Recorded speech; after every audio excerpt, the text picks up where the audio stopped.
मी doctor Premadasa Chavan ह्या आपल्या स्टुडिओमध्ये आपलं स्वागत आहे.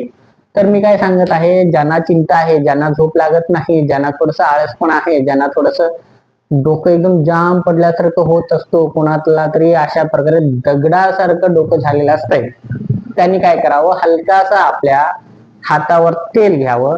तेल घेऊन आपलं जे डोकं आहे चांगल्या प्रकारे मसाज करावं. हे बघा, अशा प्रकारे करा. आपण स्वतः करा, दुसऱ्यांच्या हातामध्ये आपलं आरोग्य देऊ नका.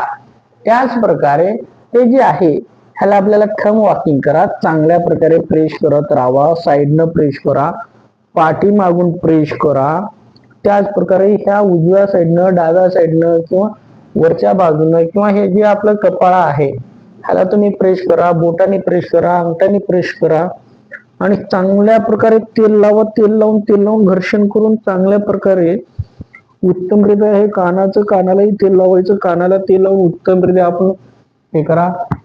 कमीत कमी तुम्ही 35 मिनिट स्वतःच्या हाताने जर स्वतःच्या डोक्याला जर मसाज केलं, ताण तणाव, चिंता, झोपेचं प्रॉब्लेम, जे काही आपलं स्मरणशक्ती का असेना आणि अभ्यासाच्या दृष्टिकोनातून जे काही मुलं अभ्यास करण्यासाठी किंवा काही चिंताग्रस्त माणसं असतील, जे काही जास्त कामाचं लोड वगैरे घेतलेलं असणार, त्यांना हे डोक्याचं प्रॉब्लेम 100% नाही तर 101% एकाच दिवसामध्ये रिकवर होण्यासाठी मदत होतील.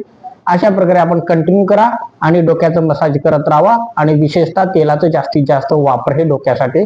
आंघोळीच्या अगोदर मसाज करून घ्या 35 मिनिट आणि नंतरच आंघोळ करा. 101% आपल्याला रिझल्ट भेटून जातील. एवढं मी सांगू इच्छितो. तर आपलं डॉक्टर प्रेमदास चव्हाण ह्या चॅनलला सबस्क्राईब करा, लाईक करा आणि शेअर करा.